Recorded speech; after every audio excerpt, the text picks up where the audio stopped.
Welcome to the Human Capital Innovations Podcast, your go-to source for personal, professional, and organizational growth and development.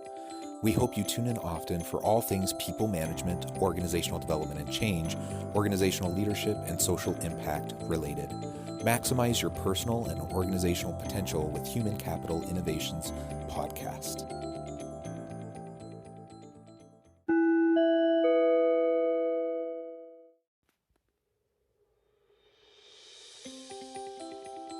Welcome to the Human Capital Innovations Podcast.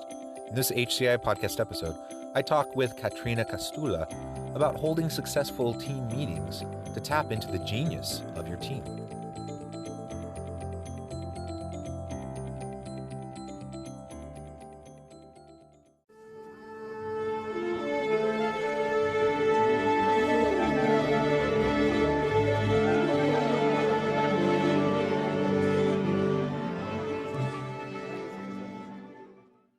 Caterina Kostoula, welcome to the Human Capital Innovations Podcast. It's my pleasure to be here. Yeah, I'm super excited to have this conversation with you today.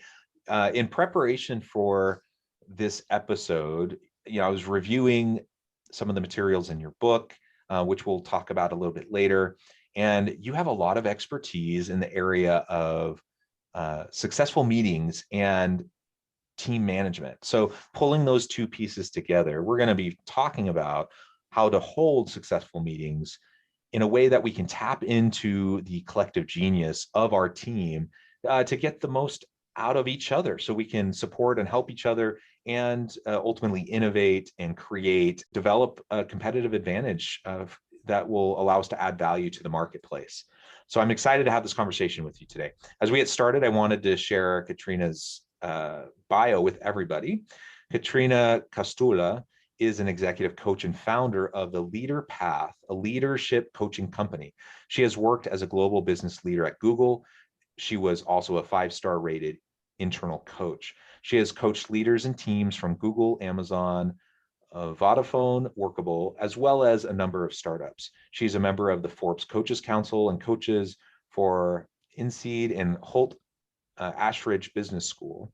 Her work has been featured in Forbes, Fast Company, and Thrive Global. Her book, Hold Successful Meetings, will be published by Penguin on 15th of April, 2021. So that's just around the corner in less than a month.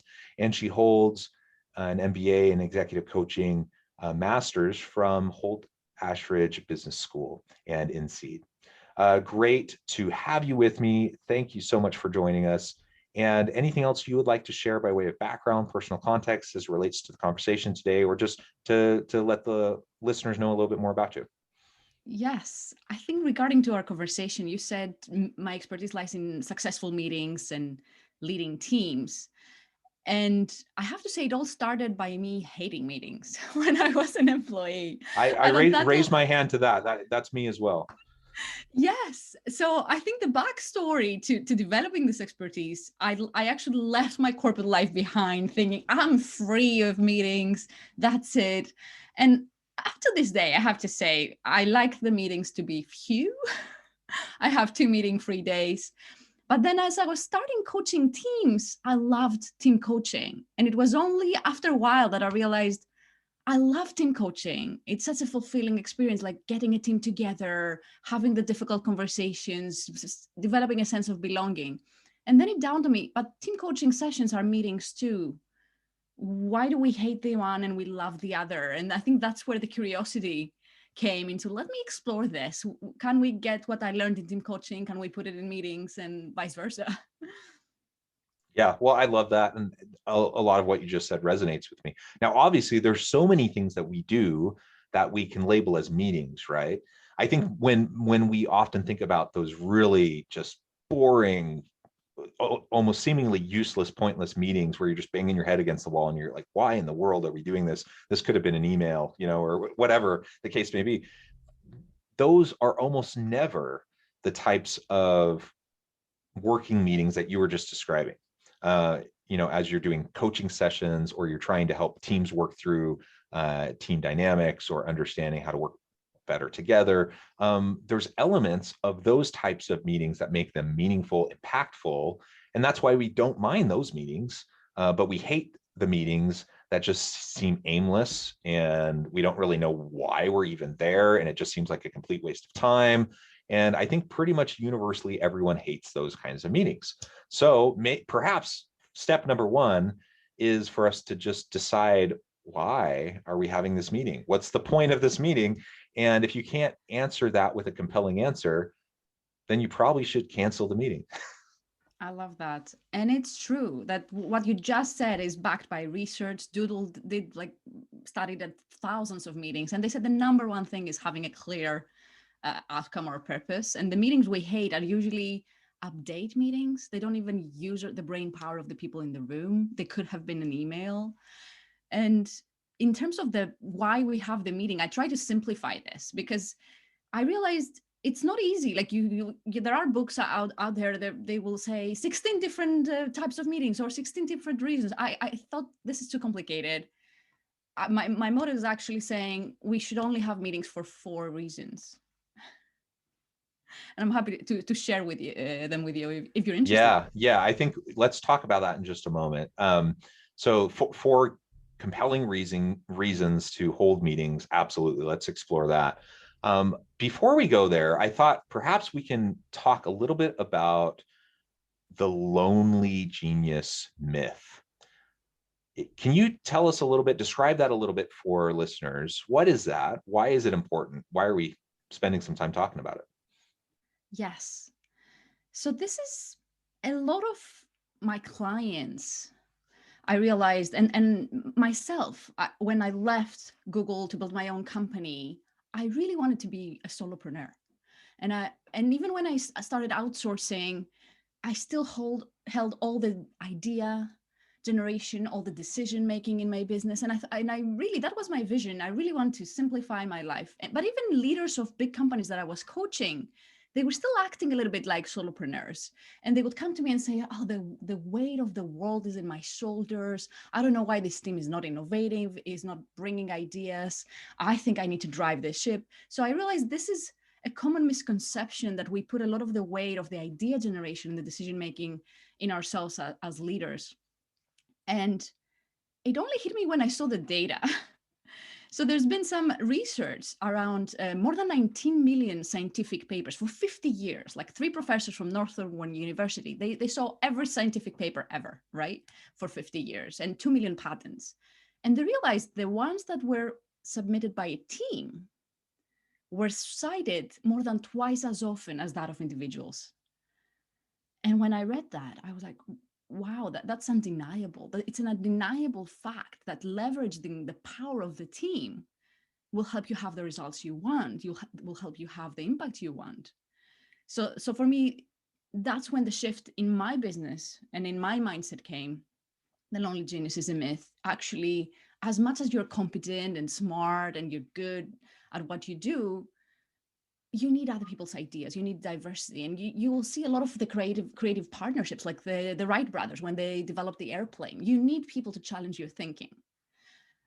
So that's why the lonely genius is a myth.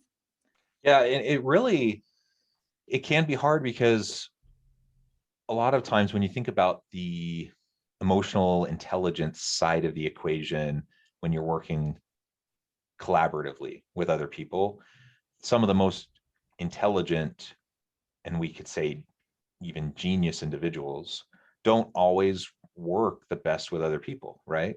And so it requires a level of kind of intellectual humility to recognize that, yes, I'm capable, I'm smart, I have expertise, but if I join forces with other people, that it will actually improve what I could produce all on my own.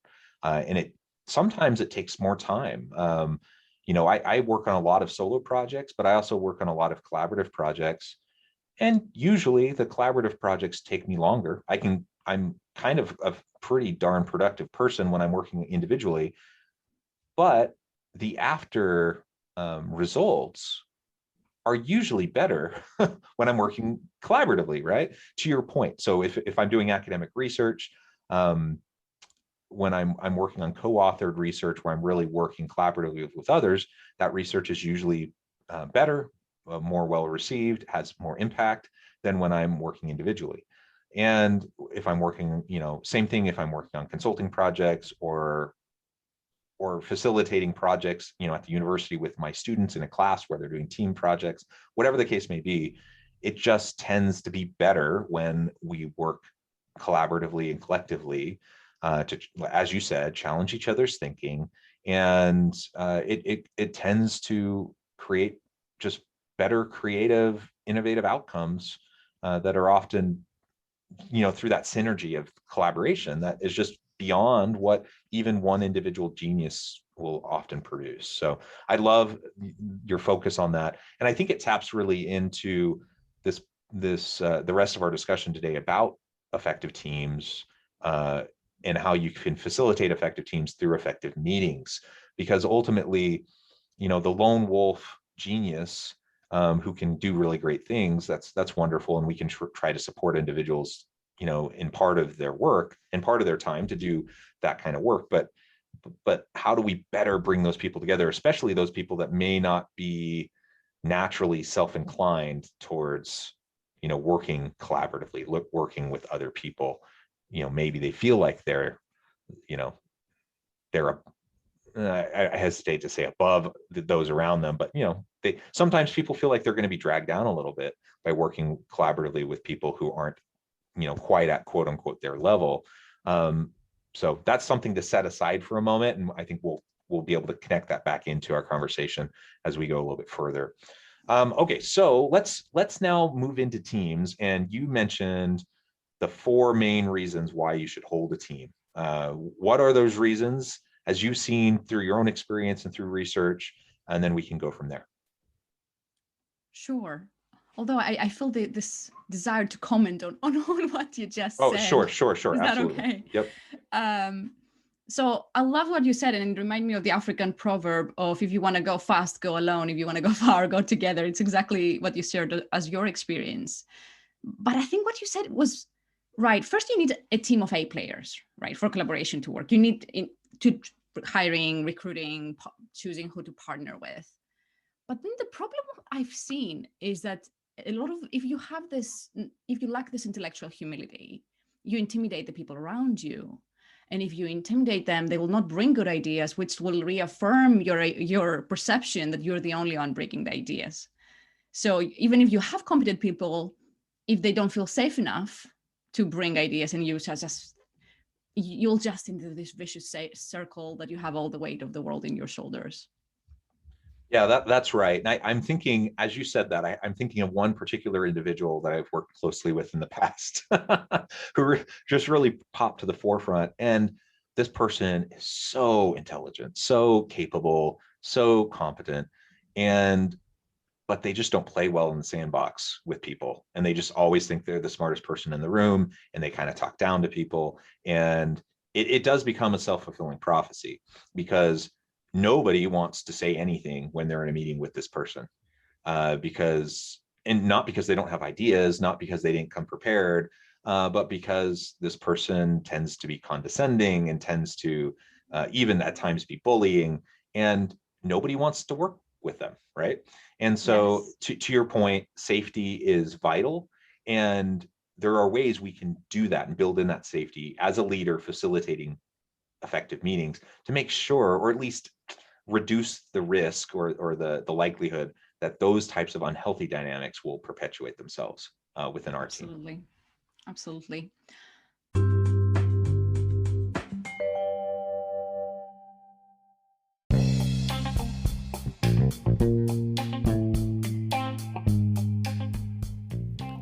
I'm excited to announce the publication of my new book from HCI Press, The Alchemy of Truly Remarkable Leadership: Ordinary, Everyday Actions that Produce Extraordinary Results. Consider how the nature of work has shifted over the past 50 years.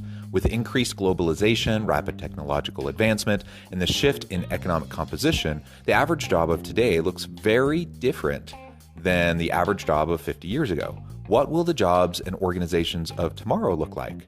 Moreover, what does this all mean for organizational leaders? What are the core competencies and capabilities of organizations and their leadership that are prepared for continued disruption and geopolitical and socioeconomic shifts?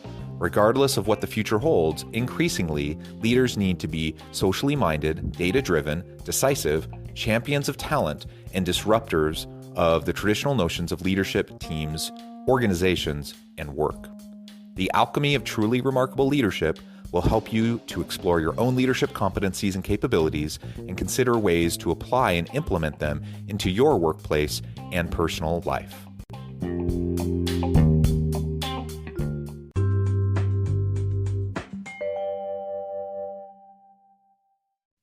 Are you ready for the 4 Ds? We're ready. We're ready. Okay. So 4 outcomes, at least 1 of 4 to pursuing your meeting. They all conveniently start with a D. First, define a problem or a goal. Second, develop ideas. Third, decide or do. How do those sound? Like I can go in and explain those, but those are great. Let's briefly just go into each of them. And then I think we can tie that back into teams within those meetings. Sure. So define a problem or a goal is to align everyone where we are, where do we want to go, what's the problem we need to solve to get there. And so many times, because I've observed tons of team meetings, we're not solving the right problem. And that's why we're going in circles and we're wasting time, or we're not aligned on what success looks like. So that's something I think it's important. It can be easier done in a meeting because everyone shares their perception, what success is, what the real problem is. You can go deeper. After you've defined the problem, as you can see, these are 4 outcomes, but they're also steps in a process. So actually, you can have more effective meetings if you follow the steps and rather than chaos, because a lot of the chaos is happening because one is defining the problem and the other is on the solutions, right? That's what the chaos comes from. The second is develop ideas. And what we're doing, the mistake we make here is we use the traditional brainstorming, which doesn't work. There's a lot of research that it doesn't work. You actually need to let people ideate individually first for tons of reasons, for social anxiety they may have, or production blocking. Like if you're listening to other people's ideas, you're not producing. Like the simple tip I would have here for our listeners is have them ideate first. Like I did a meeting with my team. It was mostly silent on Friday. I was saying, okay, this is this problem, write ideas individually first. Then let's type them all in a doc, and then let's get inspired by other people's ideas and add things in the doc. It was a 45-minute ideation, silent. And it was clear the outcome was a list of ideas. The third type of meeting or stage is decide. And you need to separate those, right? When you're ideating, you don't want to judge the ideas for obvious reasons. That it will dampen creativity. And you can decide, again, be clear on who decides here. Is it like a consensus? Is it a majority rule? Are we going to vote? Or is there a clear decision owner? I think being clear with your group will help manage the expectations. It's okay either way, like all of them has pros and cons. And then in decision, have productive conflict, what we said before. I encourage people to disagree so you can make a good decision. And the last one is do, which is either you do something in the meeting, which can be a working session. It can be an inspire action meeting, like when you're given a sales meeting is a do meeting because your outcome should be an action in the end. Inspire action or action planning. Like when I meet with my assistant every week, it's a do meeting because we're going through what are we going to do. So you can plan for action, but the outcome is someone needs to do something, and that's why we're having this meeting. Yeah, that is so great. And something that comes to mind as you're describing each of those is it does depend on that purpose of the meeting that you set out at the very beginning as you're defining and identifying really what the gap is, the question that needs to be answered, whatever. And these could be 4 different types of meetings, or they could be stages within a single meeting. Exactly. But ultimately, I'm thinking, I can think of meetings where we've done all 4 of those stages within a single meeting. And I can think of some that went well, and I can think of some that didn't go well. And the ones that went well, they very clearly, the person facilitating made sure that there was clear demarcation between the different steps and stages, right? Whereas the ones that didn't go so well, it was kind of all blurred together. And so you end up with people kind of we're not all on the same page. Some people have moved on, other people are still stuck at the last stage. And so sometimes if it's, say, a 4 hour strategic session, you're spending half a day, that can be facilitated simply by like how you time your breaks, so people can step away and then you can come back and you can reorient people and help them understand, okay, this is what we just did, we finished that stage, now we're moving on to this stage. And then you can make sure it's very clear and the expectations are set. What any other thoughts or tips that you would have if you're trying to do multiple elements of that in a single meeting? I think that that's the most clear, like being clear and having clearly defined stages. I think it's absolutely spot on, because some of the participants will have a need for closure. So they won't feel comfortable in the brainstorming session. They will want to go to the do stage immediately. Let's implement this. But other participants will really keep producing ideas while you're working on implementing the one idea, because you really need to close it. So as a facilitator, you need to be really clear of and I like actually separating the meetings. Like on Friday that we were talking about launching the book and ideas for the book, the meeting I said that was a silent 45 meeting with my team. I told them the outcome is a list of ideas. We're not going to make any decision. And that helped. There was no judgment. It was just a creative ideation. Now in the remote world, you don't have to do it in a 4 hour, And please don't, right? Exactly. Yeah, I don't know about you, but all of us have been on countless Zoom and Teams and Google meetings, whatever the platform. We've been on so many, and it seems like, at least in my world, the proliferation of meetings has been obnoxious. So people are now, because everyone's used to using these virtual meetings, that people schedule meetings for everything. So I'm in way more meetings now than I ever was before, when everything was in person, because people just schedule stuff like they don't even give it a second thought, and then they schedule a meeting. And usually there's no clear agenda, there's no clear purpose. Sometimes they don't even really state what the meeting is about. They just send out a meeting invite saying, mandatory, come at this time. I beat my head against the wall for that kind of stuff. And I end up finding myself in countless meetings that don't serve a whole lot of meaningful purpose. They waste a lot of time. They're not productive. And it's so frustrating. And there's only, like, Zoom fatigue is a real thing, and there's only so much time you can spend in a day in these endless meetings. So really, like, asking yourself, your four are great. Ask yourself, are we accomplishing one of these four things through holding this meeting? If not, can I pre-record a video to send out to my team with instructions, or can I send an email? Or is there some other way to convey information that will be beneficial, and not hold a meeting, not waste everyone's time?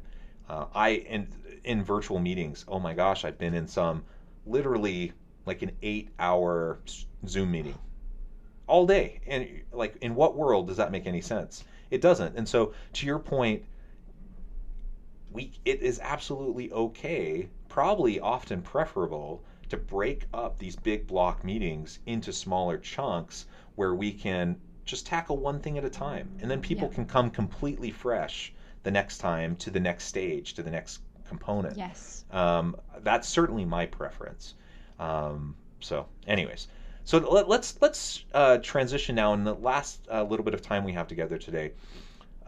Some of your thoughts around how we can leverage these meetings now to really get the most out of our people, to tap into that collective genius, to make sure that we've already talked about creating a safe environment where everyone feels like they can contribute, but how do we leverage meetings in a productive way to help our people maximize their potential?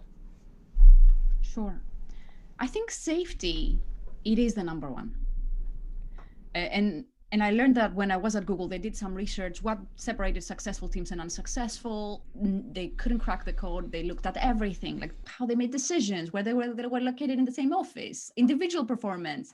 Nothing made a difference, only when they discovered psychological safety. So I want to reinforce this, because that's where I start when I work with a team. It is the one thing that will make the hugest difference, how safe people are to bring dissenting views. And then, of course, it's inclusion. Safety is, do I bring the difficult stuff, the mistakes, the ideas? Inclusion is, do I have an opportunity to speak in the first place and be listened to and be respected and have an equal opportunity in the meeting to contribute? But then I would say we need to connect. How do you foster this? I would say how you begin the meeting, how you connect in the beginning of the meeting. And I know we're like in this world when we want to get down to business, but research says even 5 minutes of personal connection will make tons of difference because we're humans, right? So you need to spend some time in the beginning for personal connection, spend some time to show, because people in their minds, when they're joining the meeting, first, why am I here and why should I care? Which we covered in the purpose. And the second question is, do I belong here? And we need to answer that question to make sure everyone can contribute in their best ability by showing vulnerability if you're the leader as well, sharing your mistakes, for example, and then showing empathy, acceptance, appreciations. And the reason I wrote a book about meetings, even though I used to hate meetings, is because it's easier for us leaders. Like, it's hard to say, be a great leader all the time. But it's easier to say, you know what, how many hours am I in meetings with my team today? Is it a couple of hours? Can I make those really count? Because it's the first domino that will have a knock-on effect in your business, in your team's performance. We cannot be the perfect leader 8 hours a day. I think but you can do it for 2 hours a day that you're in a meeting with your team. Yeah, and it sets the tone, right? Yes. For everything else and for all the other interactions. And so I completely agree. I think that's a really great way to frame it and to approach it. And that human element and the vulnerability is key, especially during times of, we're in the middle of a pandemic and there's social unrest and political unrest. I mean, there are challenging things that everyone's facing, and to just be able to acknowledge that. You don't need to ruminate on it. You don't need to spend tons of time in every meeting. There might be times where you hold a meeting just to have open conversation about those sorts of things, to open up dialogue. Most of the time, though, you don't need that, but you do need to hold space to recognize that people have complex lives, messy lives, and work is just one piece of it. And oftentimes we think we're holding this work meeting, everyone just focus, this is the main thing, and don't let all that other stuff out there distract you. Well, I mean, that's not a human approach, and ultimately you'll undermine your own effectiveness as a leader if you never have those opportunities to connect genuinely and authentically with your people and help them to feel safe and heard, and all the things that you just mentioned. Well, it has been a real pleasure talking with you. I recognize we're almost to the end of our time together. I did want to give you a chance before we close to share with listeners how they can get connected with you, find out more about your upcoming book and your business, and anything else you would like to share by way of final comments on the topic for today. Of course. So the book is called Hold Successful Meetings. It is part of the Penguin Business Expert series, and it will be from 15th of April everywhere where books are sold.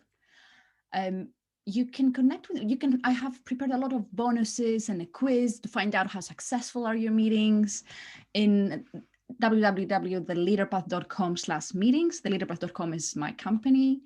And out of social media, I mostly hang out on LinkedIn. So if you'd like to personally connect with me, I'd love to meet you there. Perfect. Well, thank you so much for joining me today. This has been a fascinating conversation. I mean, we've really only just begun. We could continue down this path for a long time. But I encourage listeners to reach out, get connected, find out more about what Caterina and her company can do for you, and check out the book. And as always, I hope everyone can stay healthy and safe, that you can find meaning and purpose at work each and every day. And I hope you all have a great week.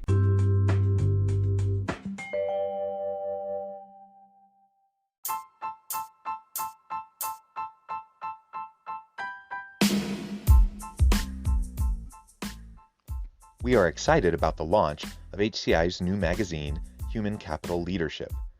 Human Capital Leadership is a free, interactive e-magazine designed to help individuals, leaders, and organizations find innovative approaches to maximize their human capital potential. We will be publishing issues quarterly in August, November, February, and May. Check out the first issue and let us know what you think.